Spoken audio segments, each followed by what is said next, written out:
Assalamualaikum warahmatullahi wabarakatuh. Innal hamdalillah nahmaduhu wa nasta'inuhu wa nastaghfiruh wa na'udzu billahi min shururi anfusina wa min sayyiati a'malina. Man yahdihillahu fala mudilla lahu wa man yudlil fala hadiya lahu. وأشهد أن لا إله إلا الله وحده لا شريك له وأشهد أن محمدا عبده ورسوله أما بعد. Sidang jemaah sekalian, tuan-tuan dan puan-puan yang Allah rahmati lagi Allah kasih sekalian, alhamdulillah kita merafakkan rasa syukur kita yang tidak terhingga kepada Allah Subhanahu wa taala yang telah mengizinkan kita, yang telah memberikan kepada kita petunjuk, yang telah membimbing kita, memberikan kita taufik, yang memberikan kepada kita rahmatnya untuk kita sama-sama pada pagi ini seperti yang dijadualkan, iaitu pada setiap Isnin jam 10.30 atau kadang-kadang jam 11, kita akan menambahkan pengetahuan kita berkenaan dengan surah lazim dan akan diselangi dengan Asmaul Al-Husna. Pagi ini kita akan mempelajari surah yang merangkumi kedua-dua tajuk tersebut, iaitu surah Al-Ikhlas. Yang mana surah Al-Ikhlas ini merupakan surah yang menyebutkan tentang nama-nama Allah Al-Husna di dalam surah tersebut. Jadi kita gunakan surah Al-Ikhlas ini untuk kita mempelajari tadabbur surah, dan juga kita akan mengupas nama Allah yang ada di dalam surah tersebut. Jadi kita jalankan secara serentak. Moga-moga Allah memberikan kepada kita pengisian kita pada pagi ini, Allah memberikan kita manfaat yang banyak, kita dapat mengenali Allah Subhanahu wa taala dengan lebih mendalam, kita dapat mengenali Allah Subhanahu wa taala dari sudut yang dikehendaki oleh Allah Subhanahu wa taala. Pendekatan pembelajaran kita pada pagi ini, saya telah pun berkongsikan nota. Ada satu nota dalam bentuk PDF, soft copy dalam bentuk PDF, yang dalam bentuk PowerPoint, dan satu lagi dalam bentuk Word. InsyaAllah nanti saya akan paparkan sepanjang pengisian kita pada pagi ini. Jadi kita mulakan terlebih dahulu dengan kita mulakan dengan melihat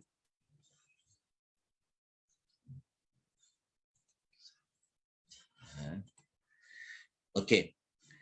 Tuan-tuan dan puan muslimin dan muslimat rahimani rahimakumullah. Okey, saya paparkan nota dalam bentuk PowerPoint. Jadi saya harap tuan-tuan dan puan jelas ya, boleh nampak surah Al-Ikhlas.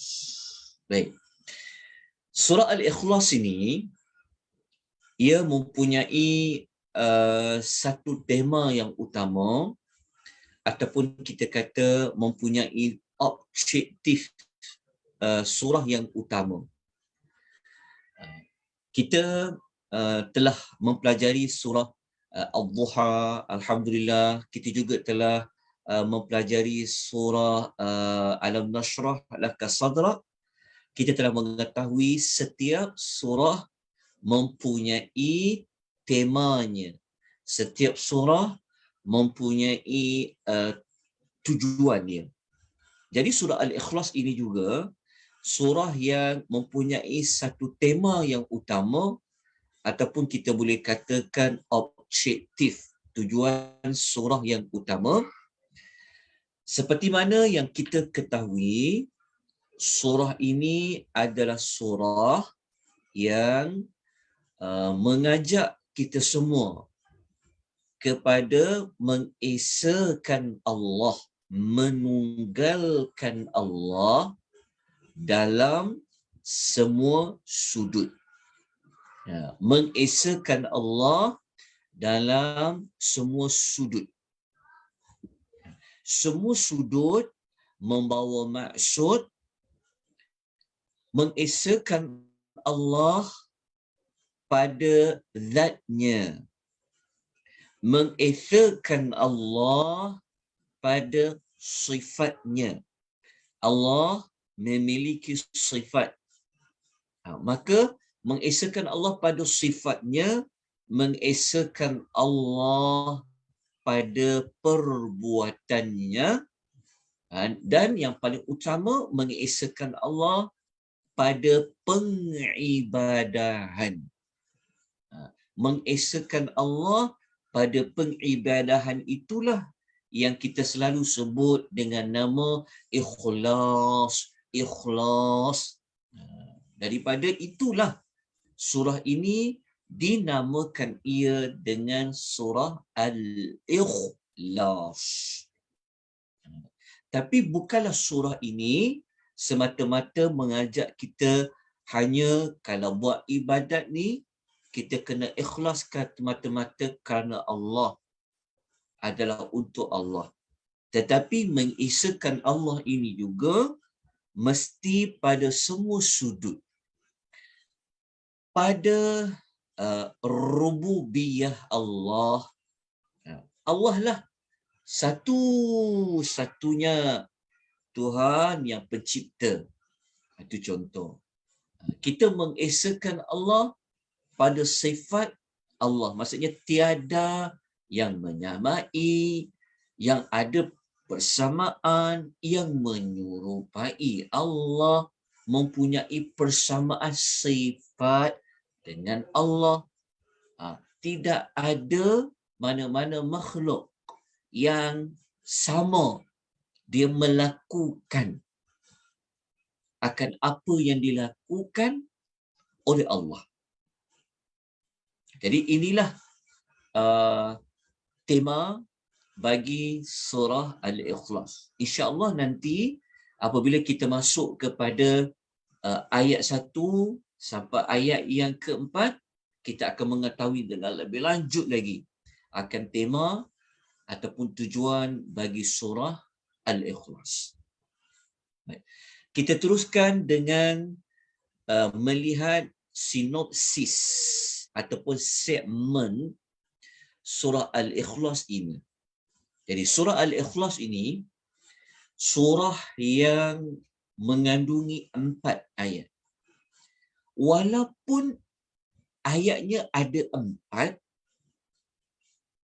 tetapi maklumat pada 4 ayat tersebut boleh dipecahkan sehingga menjadi 5.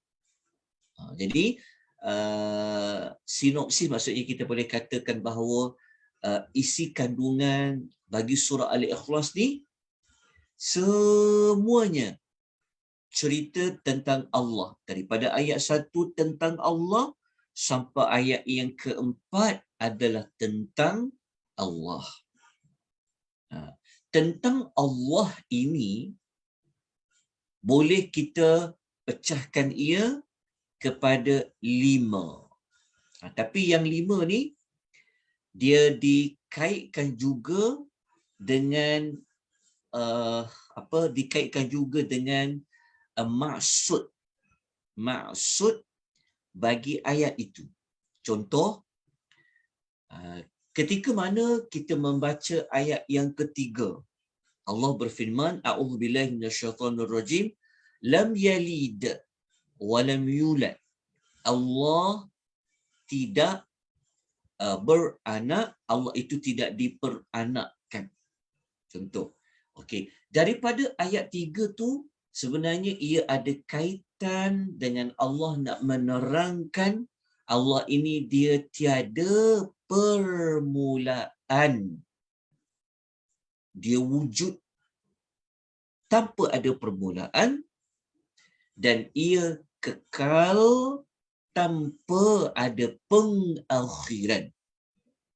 Macam kita mesti manusia yang pernah dilahirkan. Kita dilahirkan. Berbeza dengan Allah. Jadi insya-Allah yang ini nanti kita akan perincikan. Jadi kita boleh katakan bahawa isi kandungan bagi surah Al-Ikhlas ini daripada ayat 1 sampai ayat yang ke-4 semua cerita pasal Allah Subhanahu wa taala. Jadi sangat besar isi kandungan bagi surah Al-Ikhlas. Saya teruskan lagi. Okay. Surah Al-Ikhlas ni kita pergi kepada ni lah, kita masuk dulu kepada kelebihan surah Al-Ikhlas. Baik. Surah Al-Ikhlas mempunyai kelebihannya yang khusus. Kelebihan yang khusus tu maksud dia adanya hadis Nabi SAW yang menerangkan kalau dibaca surah Ikhlas ini dapat apa? Apakah dia punya ganjaran dia? Itu dipanggil secara khusus. Secara umum semua surah ni dia ada kelebihan pada membacanya dari sudut pahala lah. Tetapi surah Al-Ikhlas ni walaupun ada 4 ayat, dia ada kelebihan-kelebihan yang khusus. Jadi pagi ni mari sama-sama kita melihat kelebihan yang dinyatakan oleh Nabi SAW pada surah Al-Ikhlas. Ada 4 kelebihan. Okey, 4 kelebihan ni dalam nota PowerPoint yang saya bentangkan ni tidak ada perincian bagi hadis yang berkaitan dengan kelebihan ni. Contoh, kelebihan pertama surah Al-Ikhlas ini adalah dikasihi oleh Allah Subhanahu wa taala. So tidak ada hadis yang dinyatakan pada nota ini, cuma kita kena merujuk hadis tu pada nota yang satu lagi. Tuan-tuan ada nota surah Al-Ikhlas dan 2 surah pelindung. Kita kena rujuk di dalam nota yang ada menggabungkan surah Al-Ikhlas, surah Al-Falaq dengan surah An-Nas. Jadi kena tengok nota yang satu lagi. Okay.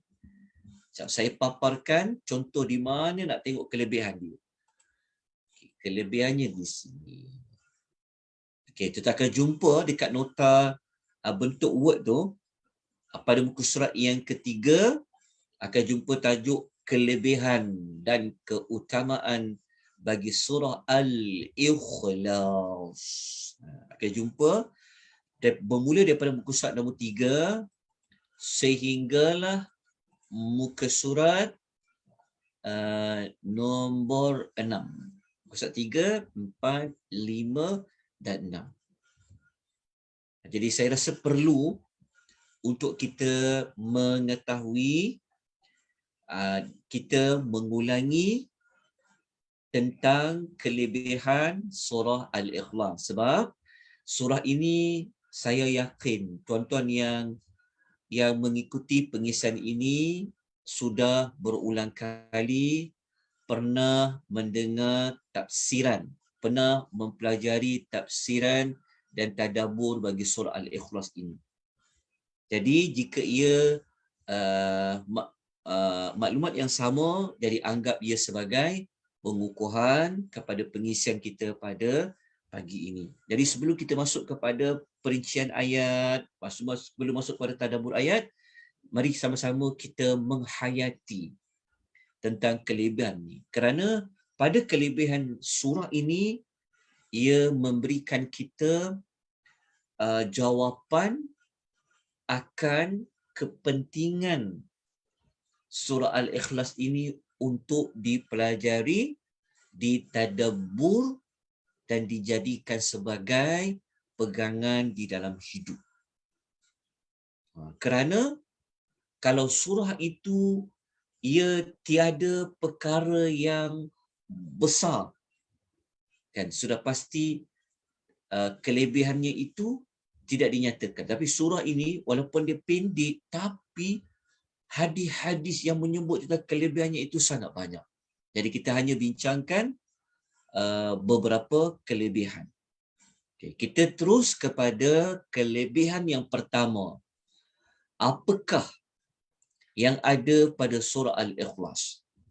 Baik, surah Al-Ikhlas ni, kelebihan yang pertama, Allah mengasihi, Allah mencintai sesiapa yang mencintai, yang mengasihi surah Al-Ikhlas ini.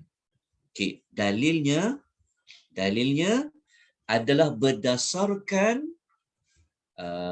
beberapa hadis, tapi saya hanya nukilkan satu hadis riwayat Muslim. Hadis riwayat Muslim. Yang mana kata Aisyah radhiyallahu anha, Nabi SAW pernah menghantar seorang dalam satu sariyah. Dia kata sariyah. Kalau sariyatin, dia ada perbezaan dengan ghazwatin. Sariyah bermaksud peperangan. Okay. Peperangan di sini, kalau kita tengok kepada kalimah sariyah, menunjukkan bahawasanya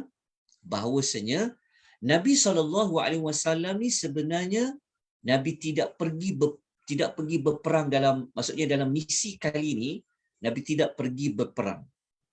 Tetapi apabila Nabi tidak pergi berperang, maka Nabi akan melantik seseorang yang akan memimpin misi peperangan tersebut. Jadi Aisyah radhiyallahu anha ni dia kata Nabi hantar seorang dalam satu peperangan. Maknanya Nabi menghantar maksudnya ia akan mengetuai peperangan tu, walaupun Nabi tak ada, tapi akan ada yang akan memimpin peperangan tersebut. Jadi lelaki ni, dia ni jadi imam. Apabila dia jadi imam, kalau kita baca pada hadis ni, dalam solat dia, ketika dia jadi imam, selepas dia baca suratul Fatihah, dia baca surah. Dia baca surah lah. Jadi, apabila dia baca surah, dia baca surah Al-Ikhlas. Setiap kali dia baca surah, dia akan membaca surah Al-Ikhlas. Setiap rakaat dia. Maka para sahabat ni, mereka rasa macam seperti tertanya-tanya. Kenapa dia ni kalau imam baca surah Al-Ikhlas je? Dia maksudnya dia baca surah, mesti ada surah Al-Ikhlas. Kenapa? Maka ketika mereka pulang daripada siri peperangan, Nabi SAW meminta kepada para sahabat supaya tanya kepada empunya diri tu. Kenapa kalau dia jadi imam, dia baca surah Al-Ikhlas? Kenapa dia jadi imam, dia baca Fatihah? Kenapa mesti ada surah tu, mesti ada surah Al-Ikhlas dibaca? Kenapa? Tanya kepada dia sendiri. Maka, laki itu pun ditanya. Lalu dia pun jawab. Dia kata, surah Al-Ikhlas ni, dia kata, adalah surah yang menceritakan tentang sifat Ar-Rahman. Dan apabila surah itu menyebut tentang sifat Ar-Rahman, aku sukalah membaca surah tersebut. Ini jawapan lelaki itu. Bukan lelaki itu dia baca sebab dia pendek. Bukan sebab, ayat 7 lah kot yang dia hafal. Sebab ayat dia pendek kot, sebab nak cepat solat ni. Bukan. Tetapi sudut pandang lelaki ini, kenapa dia baca surah Al-Ikhlas? Kerana surah Al-Ikhlas itu semuanya menyebut, menceritakan tentang sifat Ar-Rahman. Sebab tu kita sebutkan tadi, surah Al-Ikhlas ini surah yang ada 5 perincian tentang Allah. Daripada ayat 1 sampailah ayat yang keempat. Jadi lelaki ni, dia sangat suka. Apabila ayat tu menyebutkan tentang Allah, maka dia suka ayat itu untuk dibaca. Maka apabila Nabi sallallahu alaihi wasallam mengetahui jawapan lelaki tersebut, maka Nabi pun kata kepada dia, Nabi kata kepada para sahabat, akhbiruhu, bagi tahu kepada dia bahawa Allah menyukainya. Kerana dia suka baca surah tersebut, maka Allah pun suka pada dia. Inilah dalil yang kita kata kelebihan pertama, Allah menyukai. Jumpa, Allah mencintai sesiapa yang mencintai surah Al-Ikhlas. Jadi sahabat ni dia punya cinta dia pada surah tersebut kerana ada kaitan tentang Allah. Dia baca surah itu pada setiap salat dia. Masya Allah. Dan betapa besarnya ganjaran, kelebihan yang ada pada surah Al-Ikhlas. Walaupun kita tidak menemui dari sudut bilangan pahalanya berapa, tetapi kalau Allah dah suka, kalau Allah suka pada kita, tuan-tuan dan puan-puan, apa lagi yang lebih besar? Apa lagi yang lebih tinggi selain daripada Allah menyukai hambanya? Nak dapat kasih sayang Allah ni, nak dapat cinta Allah ini, memerlukan kepada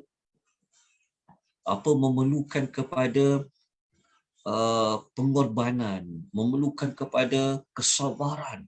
Banyak benda kita kena buat untuk dapatkan cinta Allah ni, nak dapatkan kasih sayang Allah ni. Tetapi pada surah Al-Ikhlas itu, kalau kita suka membacanya, kerana kita suka sebut tentang Allah, ayat tu cerita tentang Allah, maka kita suka, maka Allah pun menyukai kita semua. Jadi itu adalah kelebihan yang pertama. Allah sangat suka kalau kita menyebut-nyebut tentang dirinya, kita memujinya, kita menyucikan dia, mengagungkan dia, membesarkan dia. Allah suka. Macam mana nak membesarkan Allah, mengagungkan Allah, memuji Allah? Jawapan dia salah satunya berada di dalam surah Al-Ikhlas.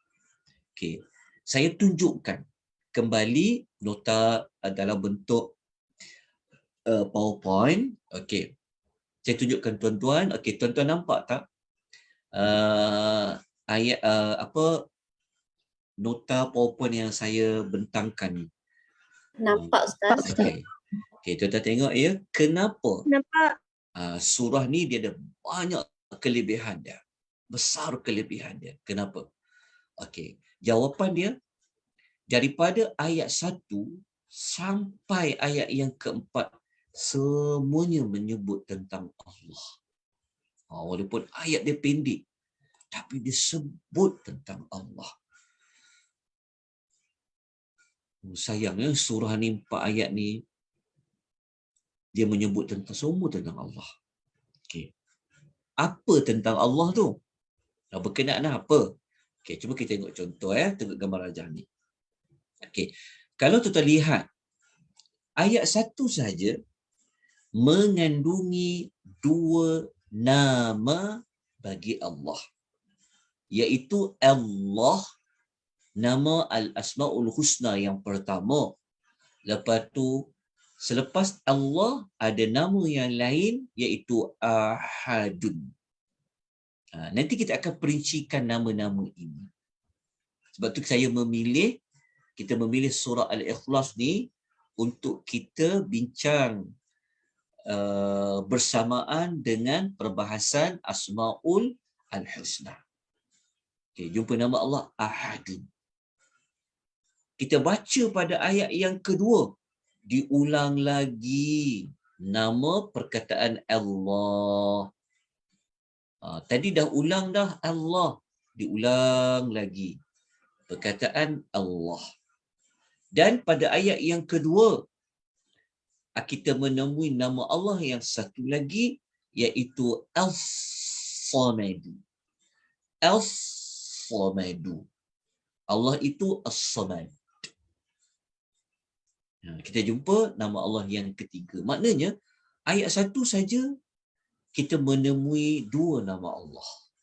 Ayat yang kedua, kita jumpa juga dua nama Allah. Tetapi, dua nama Allah kat sini, ada satu nama yang baru, iaitu As-Samadu. Kalau Allah tadi diulang dua kali. Kenapa diulang Allah, nama Allah tu pada ayat yang kedua? Ini pun insya-Allah kita akan bincangkan dalam solat tadabbur ni. Kalau kita perhati dekat nama Allah ni, mengapa nama Allah Ahadun dia gunakan tanwin Ahadun? Kita akan bincangkan. Kenapa As-Samadu dia ada alif lam, dia ada al? Kenapa? Kita akan bincangkan insya-Allah dalam slot, dalam pengisian tadabbur ringkas ni kita akan ceritakan perbezaan penggunaan Ahadun dengan As-Samadu. Tapi yang saya nak kongsikan ni, saya nak tunjukkan bahawasanya pada ayat 1 dan 2 pun kita dah menemui jelas bahawa ada memperihalkan tentang Allah. Jadi Allah ni dia suka kalau kita sebut tentang dia. Apabila kita baca ayat ni, maknanya kita sebut. Apabila kita faham lagi, kita buat perakuan bahawa Allah tu Allah Ahad, Allah itu Samad. Jadi apabila kita ada perasaan suka dengan surah ini, kerana ia menyebutkan tentang Allah, maka Allah pun menyukai kita. Termasuklah ayat 3 tentang Allah, ayat 4 pun menceritakan tentang Allah. Jadi kita dah nampak secara sekali imbas. InsyaAllah nanti waktu perincian kita akan detailkan. Okey. Jadi berdasarkan maklumat ni, maknanya kita dah selesai kelebihan yang pertama lah. Yang ni lah. So kita dah selesai untuk kelebihan yang pertama dikasihi oleh Allah Subhanahu wa ta'ala. Okay, jadi kita masuk kepada kelebihan yang kedua. Apa lagi yang ada kelebihan pada surah Al-Ikhlas? Jadi untuk maklumat lanjut, mari kita buka nota yang dalam bentuk word. Kita tengok. Okay, yang kedua. Okay, kelebihan yang kedua. Okay, tuan-tuan nampak nota yang kedua yang saya paparkan ni, nota dalam word ni, nampak tak? Nampak Ustaz. Okey, sebab saya tukar-tukar, kejap lagi saya gunakan yang PowerPoint, lepas tu kadang-kadang saya tukar dia kepada yang dalam word. Okey. Sebab PowerPoint ni nama pun PowerPoint. Dia point-point saja. Tapi untuk keterangan panjang dia dekat dalam word. Okey, kita lihat kelebihan yang kedua. Surah Al-Ikhlas ni surah yang menyamai 1/3 Al-Quran. Surah Al-Ikhlas surah yang menyamai 1/3 Al-Quran. Okay. Kita lihat terlebih dahulu di manakah dalil rujukan yang mengatakan kalau kita baca surah Al-Ikhlas ini kita seperti membaca 1/3 Quran. Kerana kedudukan Al-Ikhlas ni, surah Al-Ikhlas ni, dia seperti 1/3 Quran. Okay, kita lihat dulu dalilnya, kemudian insya-Allah kita akan terangkan. Okey. Ada satu ketika Nabi SAW telah bertanya kepada para sahabat. Nabi tanya, adakah ada di kalangan kamu yang dia merasa lemah untuk membaca 1/3 Al-Quran pada satu malam? Dalam erti kata lain, sebenarnya Nabi bertanya kepada para sahabat, dalam satu malam, siapa yang dia mempunyai kemampuan untuk dia baca 1/3? 1/3 boleh kita katakan, kalau juzuk ni kita kaitkan dengan 10 juzuk. Seolah-olah apabila Nabi bertanya, memberi saranan kepada para sahabat tentang ada tak di kalangan mereka ni yang mampu membaca 10 juzuk dalam satu malam. 10 juzuk tuan-tuan, 1/3 Al-Quran nak baca satu malam. Kita ni ya Allah, satu muka surat pun kadang-kadang tak mampu kita nak baca satu hari. Ini kan pula para sahabat, Nabi nak usulkan baca satu malam 1/3 Quran. Maka para sahabat radhiyallahu taala anhum ajma'in ni, mereka ni rasa macam alamak, beratnya nak apa dengan saranan Nabi SAW ni. Lalu mereka bertanya kepada Nabi, ayyuna yutiqu dhalika ya Rasulullah.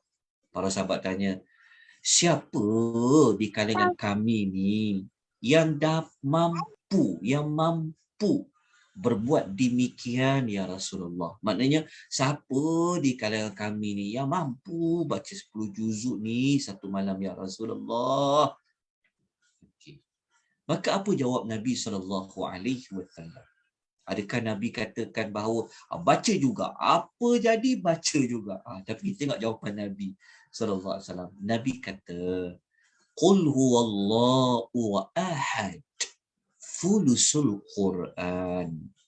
Nabi kata, sebenarnya Qul huwallahu ahad, Allahu samad, sampai hujung ayat lah, adalah menyamai 1/3 Quran.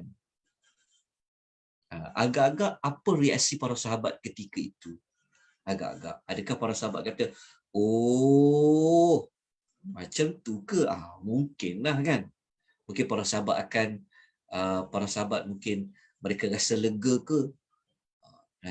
Nabi ni SAW dalam pedagogi dia, kalau dia menyampaikan maklumat, Nabi ni dia menyampaikan maklumat menggunakan pelbagai pendekatan. Nabi tak terus ajar, okey, ni nak bagi tahu ni, kalau baca surah Al-Ikhlas ni 1/3 Quran. Nabi selalu menggunakan pendekatan Nabi akan bertanya. Nabi akan menggunakan pendekatan bertanya. Nabi akan bertanya. Nabi sekejap ya. Sekejap. Nabi guna perkataan, Nabi bertanya kepada sahabat. Kan? Jadi kalau kita baca pada hadis ni, rupa-rupanya baca 1/3 Quran satu malam, kalau Nabi sarankan kita baca setiap malam 1/3, kalau baca surah Al-Ikhlas menyamai 1/3, tentulah kita mampu, betul tak? Kalaulah Nabi kata, hendaklah setiap kamu membaca 1/3 Quran pada satu malam. Kalau kita tak baca hadis ni, mungkin kita tak faham, alamak, nak baca 10 juzuk ni beratnya. Tapi rupa-rupanya Nabi nak katakan bahawa pada membaca surah Al-Ikhlas itu sebenarnya sudah menyamai 1/3 Al-Quran. Okay, ini rujukan dia. Saya bacakan hadis ni supaya tuan-tuan tahu.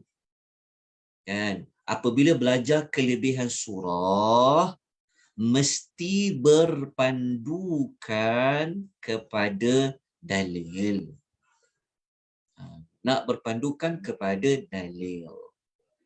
Mesti ada sumber dia. Jangan dengar cakap-cakap orang kata bagus baca surah ni dapat ini, dapat ini. Bagus baca ayat ni dapat ini dan dapat ini. Tetapi apa yang dikongsikan, apa yang diperkatakan tu tak ada rujukan daripada Nabi SAW. Jadi kena ada rujukan dia. Okay. Hadis riwayat Al-Bukhari. Okay. Sebelum kita pergi kepada kelebihan ketiga, izinkan saya terangkan sekejap. Apa makna 1/3 Al-Quran? Okay. Kata para ulama, maksud 1/3 Al-Quran ini boleh dilihat pada dua sudut.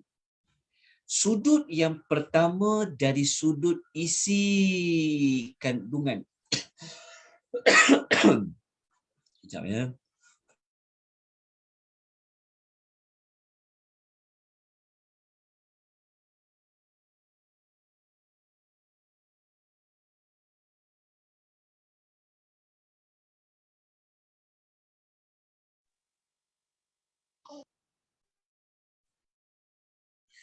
Okey, kita bismillah. Kita sambung kepada perincian. Sekejap tuan-tuan .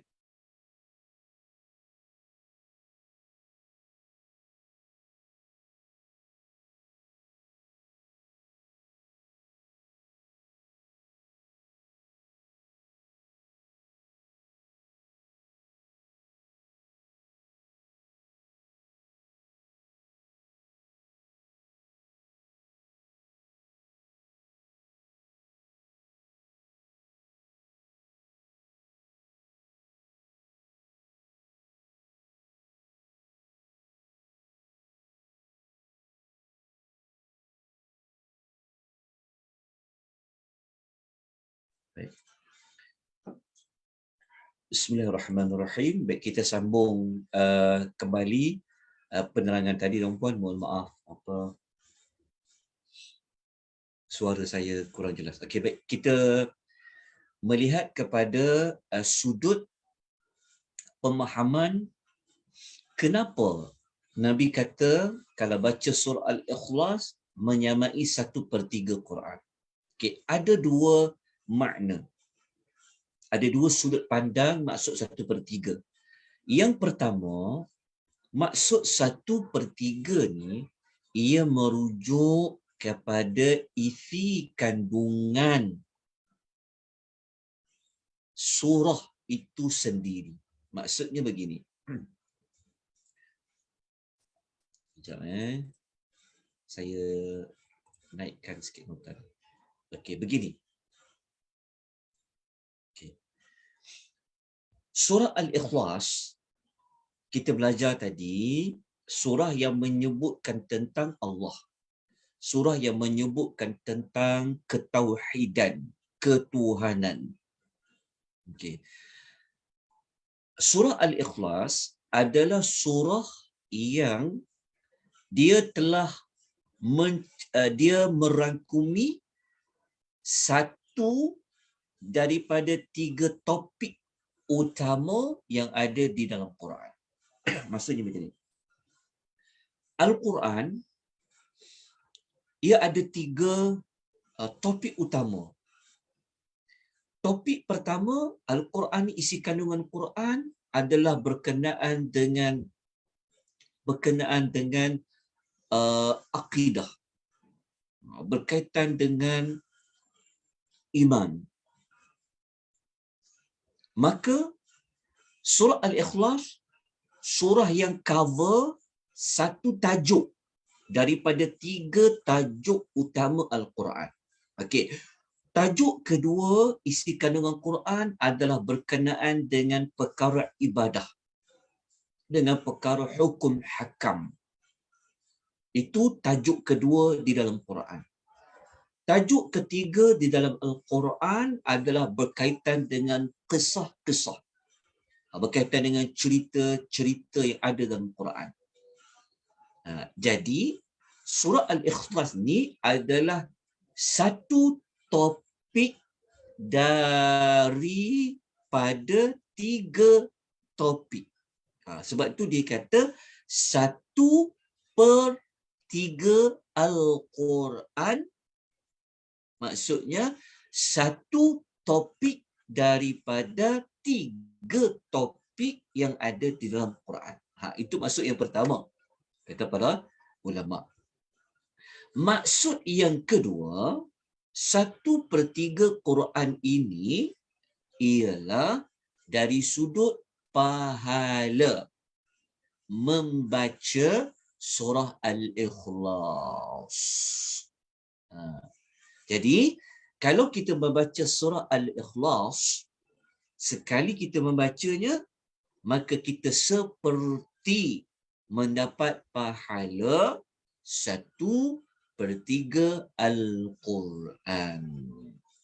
Inilah 2 pengertian kepada makna 1/3 Al-Quran. Dua-dua ini diulas oleh para ulama hadis. Jadi dua-dua ini ia termasuk dalam makna 1/3 Al-Quran. Okay, kita dah selesai 1/3 Al-Quran pada surah Al-Ikhlas. Okay, jelas tuan-tuan dan puan? Okay. Kita lihat ringkasan ni, dalam ringkasan PowerPoint. Okay, kita dah selesai dah perkara kedua ni. Kita dah selesai yang pertama tadi. Lepas tu kita dah selesai perkara yang kedua. Jadi kita nak pergi kelebihan surah Al-Ikhlas ni yang ketiga, yang kita nak bincang sekarang ni, iaitu yang ketiga, kita akan dimasukkan oleh Allah ke dalam syurga. Kita akan dimasukkan oleh Allah ke dalam syurga. Besar kelebihan yang ada pada surah Al-Ikhlas ni. Sebab tu kena tadabbur. Sebab tu kena difahami. Dia tak cukup dengan hafal. Dia mesti dihayati apa yang dia baca.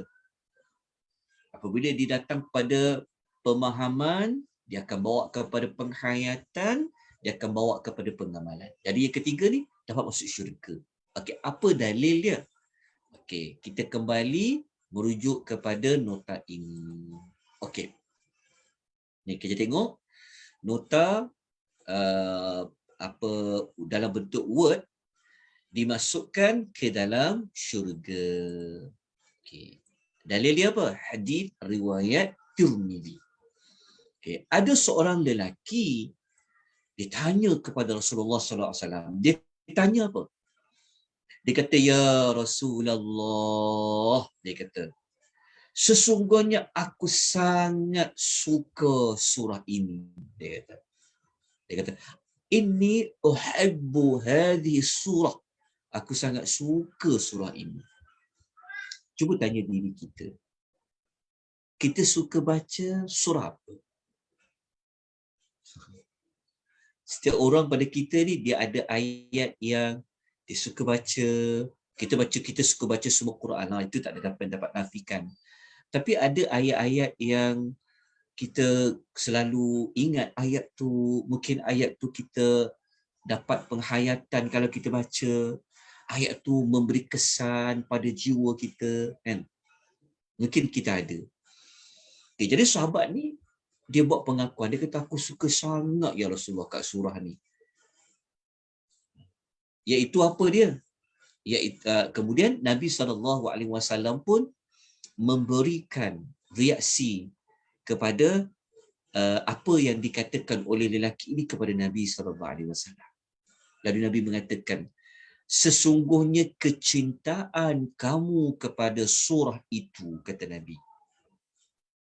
akan dapat memasukkan engkau ke dalam syurga. Nabi kata, in hubbiha adkhalakal jannah. Ia akan dapat memasukkan engkau ke dalam syurga. Ini dalil dia. Yang kita kata yang ketiga, dapat masukkan, Allah masukkan kita ke dalam syurga.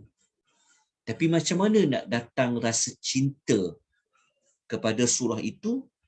Maka kita kena pelajari dia. Kalau kita tak belajar, kita tak perincikan, maka macam mana kita nak dapat bawa kepada cinta kepada surah? Dia bukan cinta pada surah tu sebab surah tu pendek. Kita suka pada surah tertentu kerana surah tu pendek, senang nak ingat. Bukan. Tetapi adalah kepada intipati ayat itu yang menyebabkan kita jadi cinta kepada surah tersebut. Seperti mana sahabat ini. Jadi moga-moga kecintaan kita, kita belajar surah Al-Ikhlas ni bermula daripada pagi ni, dan kita akan perincikan lagi pada minggu hadapan. Setiap Isnin ni, jadi kita akan perincikan. InsyaAllah. Walaupun dia 4 ayat, tapi kita kena perincikan untuk kita nak dapatkan jawapan. Kenapa ada sahabat tadi dia suka baca surah ni dalam solat dia sebagai imam? Kenapa lelaki dia cinta sangat dekat surah ni? Jadi kita kena pelajari, insya-Allah. Mudah je faham, tapi kita perlukan masa, kesungguhan, penumpuan yang banyak pada memahami 4 ayat ni. Kerana kita akan kupas daripada satu perkataan kepada satu perkataan. Kita akan kupas dari sudut kalimah qul. Kenapa Allah guna ganti nama huwa, dia. Kita akan sebut. Macam kita kupas tadi, kenapa ahadun dia menggunakan kata nama yang nakirah, kata nama am. Kenapa al-as-samadu, ada huruf alif lam, menggunakan kata nama yang khas. Kita akan bincang. Kenapa ulang 2 kali Allah pada ayat yang kedua? Kenapa tak guna ganti nama huwas-samadu? Kita akan bincangkan insya-Allah. Okey. Jadi kita teruskan kepada kelebihan yang keempat. Kelebihan yang keempat, Allah akan mencukupkan. Allah akan mencukupkan segala keperluan orang yang membaca, memahami, meyakini isi kandungan surah Al-Ikhlas. Allah akan memberikan kecukupan. Okay. Namun kelebihan yang keempat ni kita perlu kombinasinya dengan 2 surah yang selepasnya. 2 surah selepasnya itu surah apa? Al-Falaq dengan surah An-Nas. Kelebihan yang keempat ni dia nak dapat kelebihan Allah mencukupkan keperluan hidup kita ni. Dan ia perlu dibaca bersamaan dengan surah Al-Falaq dengan surah An-Nas. Okay, mari kita tengok rujukan dia. Okay, dalam hadis riwayat At-Tirmidzi, sabda Nabi SAW, bacalah Qul huwallahu ahad. Dan Nabi kata dan, dia bukan atau, tapi dia dan. Maknanya kita perlu membaca bersama dengan 2 surah Al-Mu'awwizatain, iaitu 2 surah pemberi perlindungan. Okay. Dalam hadis ni, Nabi menyebutkan ada 2 surah lain yang perlu dibaca. 2 surah lain tu Nabi menamakan dia 2 surah pemberi perlindungan. Iaitu surah yang ada a'udzu. Surah apa tu selepas Al-Ikhlas? Surah Al-Falaq dengan surah An-Nas. Nanti dekat surah Al-Falaq dengan surah An-Nas kita akan kupas nama Allah Rabb. Sebab dekat surah Al-Falaq kita memulakan dengan memanggil Allah itu Rabb kepada Al-Falaq. Dalam surah An-Nas, kita akan kupas juga tentang nama Allah Al-Malik. Kita kata Rabbin Nas, Malikin Nas. Kita akan kupas nanti insya-Allah, termasuk nama Allah Ilah, Al-Ilah. Kita akan kupas. Sebab itu, 3 surah ni kita akan memperincikan perbahasan tentang Asmaul Al-Husna dalam masa yang sama.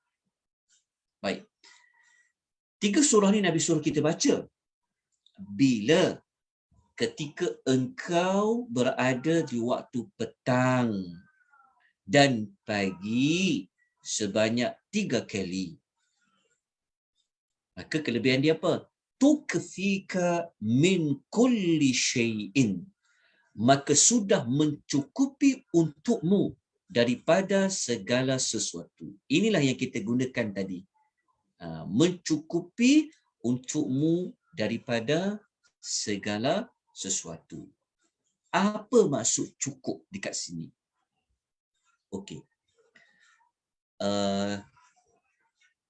Ada hadis lain yang Allah menyebutkan kelebihan yang lebih kurang sama dengan hadis yang kita baca. Nabi kata, mencukupkan kita daripada segala sesuatu, salah satu maksud dia adalah kita menginginkan, keperluan kita menginginkan kita dijauhkan daripada perkara-perkara yang buruk. Itulah keperluan kita. Kita menginginkan tidak terjadinya perkara-perkara yang buruk kepada kita. Maka apabila kita baca 3 surah ini, maka Allah Ta'ala akan menunaikan, mencukupkan, maknanya memenuhi keperluan kita yang kita inginkan tadi itu. Itu salah satu maksud dia. Kita tak inginkan ada benda-benda yang membahayakan diri kita. Kita tidak menginginkan kita tidak menginginkan akan berlakunya mana-mana perbuatan sihir kepada kita. Perkara itu ada pada 3 surah ini. Sebab tu 3 surah ini Wallahu Ahad dan surah Al-Falaq dengan An-Nas ni Nabi minta kita baca sebanyak 3 kali pagi, 3 kali petang. Jadi alhamdulillah kita mengetahui maklumat ini dengan seberingkas. Alhamdulillah kita dah tahu 4 kelebihan. Okey, sebelum saya pergi kepada 4 kelebihan, okey begini. Kenapa Nabi minta kita baca surah Qul Huwallahu Ahad, patut Al-Falaq dengan An-Nas? Apa perkaitan dia? Okay. Begini, mudahnya begini. Okey. Dalam surah Al-Ikhlas, okey, saya paparkan nota PowerPoint jap. Ya. Okey. Dalam surah Al-Ikhlas, kita pada ayat yang kedua kan, kita baca apa? Allahu Samad. Allahu Samad. Allah tempat bersandarnya, ataupun Allah ni menjadi tumpuan segala makhluk. Ayat kedua kita kata Allah tempat bersandar, tempat bergantung. Itu pada surah Al-Ikhlas. Okey, pada surah Al-Falaq, memberikan contoh-contoh dari sudut apa Allah ni tempat makhluk bersandar. Al-Falaq memberikan contoh ada 4 kejahatan yang kita tak nak ia berlaku kepada kita. maka kejahatan itu yang boleh lindung, yang boleh jauhkan kita adalah Allahus Samad. Jadi, surah Al-Ikhlas, surah yang menyatakan kepada siapa kita perlu bergantung harap ni. Kepada siapa kita perlu menyandarkan diri kita. Jawapan dia dekat surah Al-Ikhlas. Tapi surah Al-Ikhlas tidak menerangkan apakah contoh-contoh yang makhluk ini memberi tumpuan kepada Allah. Makhluk ini bersandar kepada Allah. Maka surah Al-Falaq memberikan jawapan. Ada 4 perlindungan yang kita minta kepada Allah Samad. Apabila kita baca surah Al-Ikhlas, surah Surah An-Nas menerangkan ada 1 perlindungan yang kita minta kepada Allahus Samad. Jadi kita mendapati, susunan surah Al-Ikhlas dulu, lepas tu Al-Falaq, lepas tu An-Nas ini susunan yang sangat teratur. Sebab itu Nabi minta tadi baca 3 surah ini dan 2 surah pemberi perlindungan. Kalau kita katakan, kalau kita baca surah Al-Falaq dengan kita fahamlah, okey betul lah surah itu diminta lindung. Tapi apa kaitan dengan surah Al-Ikhlas? Surah Al-Ikhlas memberi jawapan. Kau nak minta lindung pada siapa? Kepada siapa kau sepatutnya meminta perlindungan? Al-Ikhlas menjawab, Allahus Samad. Allah lah tempat semua makhluk bergantung. Allahus Samad. Jadi kita nampak perkaitan dia. Okay, Alhamdulillah, kita dah selesai 4 kelebihan bagi surah Al-Ikhlas. Ya, okay, kita dah selesai 4 kelebihan surah Al-Ikhlas. Dikasihi oleh Allah Azza wa Jalla, menyamai 1/3 Al-Quran, dapat masuk ke dalam syurga, dicukupkan keperluan. Okey. 4 kelebihan ni, ini belum lagi kita mempelajari kelebihan surah Al-Falaq dengan An-Nas. Nanti waktu kita belajar surah Al-Falaq dengan An-Nas, dia ada kelebihan lain. Tapi ini fokus hanya pada surah Al-Ikhlas. Ada 4. Jadi kalau kita renung-renungkan, fikir-fikirkan, betapa besarnya kelebihan surah Al-Ikhlas ni. Okay. Dapat kasih Allah ni dah besar. Dapat masuk syurga dan nikmat yang besar. Seperti membaca 10 juzuk Al-Quran. Dicukupkan keperluan ni. Kenapa sampai besar dia punya kelebihan dia? Macam saya sebut tadi tu. Tidak ada perkara yang besar, yang tinggi, yang agung kalau kita cerita tentang Allah. Ingat lagi waktu kita belajar kelebihan belajar Asmaul Husna, saya dah lupa minggu yang keberapa sebelum ni. Tapi insya-Allah nanti saya cuba siapkan balik kelebihan Asmaul Husna yang kita belajar sebelum ni. Buat kata tuan-puan ya, sebelum ni kita telah mempelajari beberapa kelebihan. Kalau kita belajar nama-nama Allah Husna ni, kita dapat apa? Jadi kita dah sebut. Dia tuan-tuan, kat sini kita belajar begini. Apabila perkara tu dikaitkan saja dengan Allah. Dikaitkan saja dengan Allah. Nama dia ke, cerita tentang sifat dia ke, perbuatan dia ke, zat dia ke, dia akan jadi satu perkara yang sangat tinggi. Kalau orang tanya, dalam ilmu apa yang paling tinggi sekali? Kita kata ilmu kenal Allah. Besar dia punya kelebihan dia. Kenapa? Pemilik syurga tu Allah. Pemberi pahala tu Allah. Pemberi perlindungan tu Allah. Jadi 4 ayat ni semua cerita pasal Allah. Ya Allah. Kalau kita betul-betul belajar kan, kita rasa rugi sangat sebelum ni kadang-kadang kita tinggal surah Al-Ikhlas ni. Patutnya ia menjadi zikir, wirid harian kita yang kita jangan tinggal. Tadi selalu juga dibaca dalam solat. Sembahyang sunat, sembahyang wajib, sembahyang sunat dibaca. Diulang. Moga-moga Allah memberikan kita 4 kelebihan surah Al-Ikhlas ini seperti yang disebutkan oleh Nabi SAW pada ayat nombor seperti mana kelebihan pertama sampailah kelebihan yang keempat. Tuan-tuan, muslimin dan muslimat rahimakumullah, sebelum kita tangguhkan, izinkan saya terangkan sedikit maklumat pengenalan bagi surah ni begini. Okey.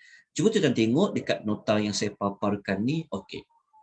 Surah Al-Ikhlas ni dia ada satu ciri istimewa dia. Apa ciri istimewa dia? Maksudnya macam ni.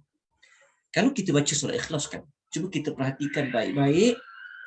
Surah Al-Ikhlas ni 4 ayat ni dia menggunakan pendekatan membuat penetapan dan membuat penafian.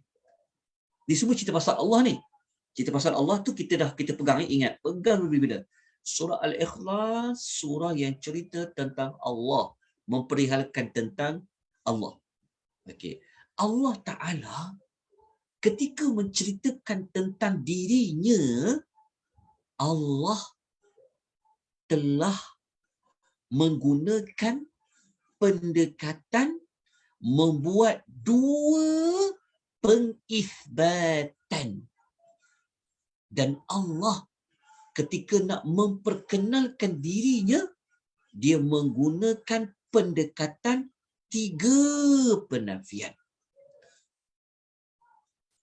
Okay. 2 penetapan ia berada pada ayat 1 dan ayat yang kedua. Penetapan ni maksudnya ayatnya berbentuk Allah menetapkan dia tu apa, dia buat apa. Allah menetapkan tentang dirinya. Maksudnya penetapan ni maksudnya ayat tu bukan dalam bentuk penafian lah.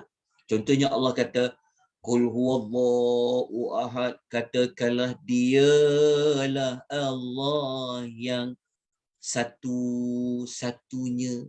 Contoh, dia buat penetapan. Dia tu ahadun. Penetapan kedua, dia tu al-samadu. Penetapan. Apabila masuk ayat yang ketiga, Allah membuat penafian yang dirinya itu lam yalid wa lam yulad. Lepas Allah buat penafian yang ketiga, wa lam yakul lahu kufuwan ahad. Itu penafian yang ketiga. Jadi kalau kita gabungkan, Allah menggunakan pendekatan al-ithbat dengan an-nafi. Pendekatan ithbat dengan an-nafi ni ia adalah pendekatan kalimah tauhid. Okey, kalimah tauhid la ilaha illallah, la ilaha illallah. La ilaha adalah penafian. Allah tidak ada Tuhan yang layak disembah, itu penafian.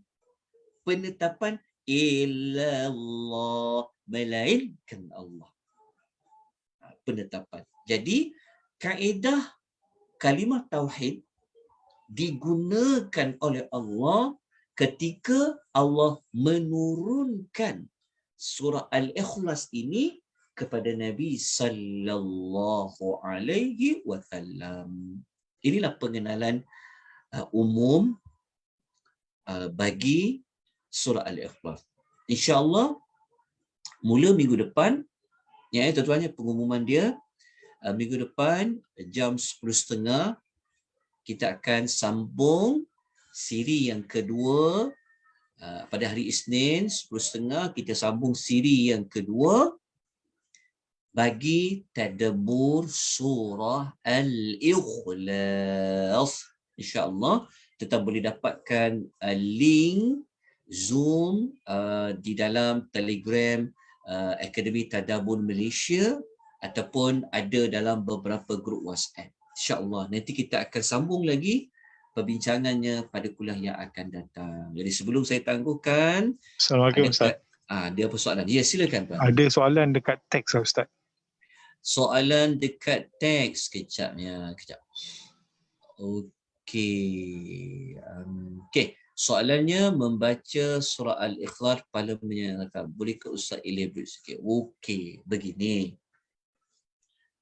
Nabi tidak menyebut tentang mengkhatamkan Quran. Okey. Nabi tidak mengatakan 1/3 ni seperti contohnya kalau macam kita baca sekali, kita fahamlah 1/3 Quran, betul kan? Kalau kita baca 2 kali, dah macam 20 juzuk. Baca 3 kali, macam 30 juzuk. Okey.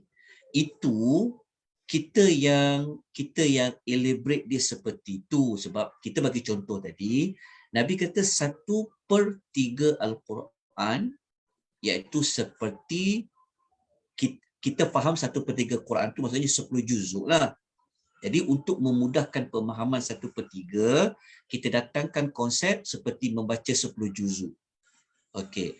Tetapi 10 juzuk itu walaupun kita baca dia sebanyak 3 kali, bukanlah ia seperti kita mengkhatamkan Al-Quran. Kita kata sebab bahasa kita khatam ni mesti hampir 30 juzuk. Betul kan? Dan khatam Quran maksudnya kita dah baca 30 juzuk. Okey. Itu pada pemahaman kita 30 juzuk, tapi pada hakikatnya ia belum lagi sama seperti kita membaca 6,236 ayat ataupun 114 surah. Sebab nak khatam Quran mesti daripada surah yang pertama sampailah surah yang An-Nas. Dia pahala seperti mengkhatamkan Quran itu Nabi tidak menyebut seperti itu. Maksudnya adakah kita baca 30 juzuk ni kita sama pahala seperti orang yang baca daripada ayat Alhamdulillahirabbil alamin sampai kepada ayat apa? Minal jinnati wan nas. Jawapan dia tidak. Jawapan dia tidak. Dia panggil sama tapi tak serupa. Allahu Ta'ala a'lam. Jazakallah Ustaz. Terima kasih jelas-jelas. Jazakumullah khair. Okey.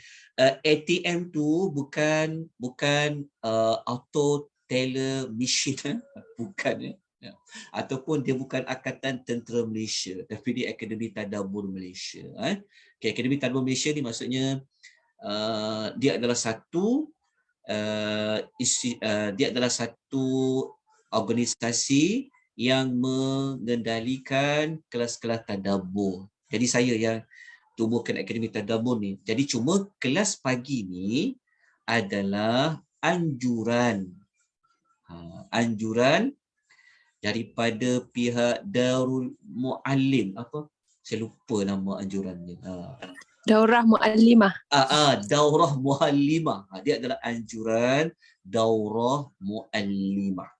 Jadi saya daripada Akademi Tadabbur Malaysia merupakan sebagai tenaga pengajar yang diminta oleh pihak Darul Muallimah tadi tu untuk mengendalikan sesi tadabbur ni. Jadi itulah perbezaan dia. Okey, ada soalan lain sebelum kita tangguhkan pengisi tuan puan? Tak ada. Tak ada. Bila nak habis tu? Dah nak habis dah. Alhamdulillah. Okey. Kalau tiada apa-apa persoalan pertanyaan, insya-Allah kita sambung pada minggu yang berikutnya, hari Isnin. Waktu yang sama, maybe kita mula 10.30 atau kadang-kadang kita ambil 10.45, kadang-kadang kita pukul 10 tengok kepada keperluan yang kalau ada apa pengumuman nanti kita akan maklumkan. InsyaAllah kita bertemu lagi. Jazakumullahu khair kepada penganjur kita yang menganjurkan pengajian ilmu pada pagi ini. Salah silap, kelemahan, kekurangan mohon diberikan kemaafan. Ada apa-apa penambahbaikan mohon diberikan teguran. Kita sudahi dengan tasbih kafarah dan surah Al-Asr. Subhanakallahumma wa bihamdika asyhadu an la ilaha illa anta astaghfiruka wa atubu ilaik. Wal 'asr innal insana lafi khusr illa alladhina amanu wa 'amilus salihat wa tawassaw bil haqq wa tawassaw bis sabr. Wassalamualaikum warahmatullahi wabarakatuh.